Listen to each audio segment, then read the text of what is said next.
বন্ধুত্ব একেই বলে, শুধু মানুষের সাথে যে বন্ধুত্ব হয় তা না। আমি ছাদে এসে দাঁড়িয়েছি আর এরকম বৃষ্টি হচ্ছে। হঠাৎ করে এদিক থেকে একটা পাখি উড়ে এসে ঠিক আমার মাথার ওই যে পিছনে এসে বসে আছে। ক্যামেরায় মনে হচ্ছে দূরে, কিন্তু খুবই কাছে। এই পাখিটা এসে এখানে বসে আছে। তা এটাকে বলা হচ্ছে বন্ধুত্ব।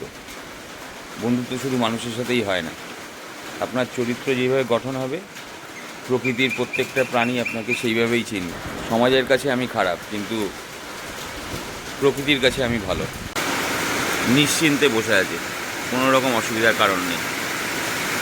এটাকেই বলে হয় ভরসা। এরকম বৃষ্টি হচ্ছে। এটা হচ্ছে আমার ছাদ বাগান।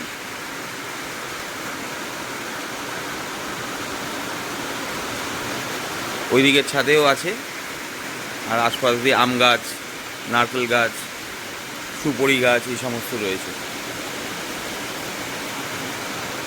এগুলো হচ্ছে মাটির বস্তা। এই মাটি আবার গুঁড়ো করে আবার আমাকে পুনরায় এই গাছগুলো পুঁততে হবে।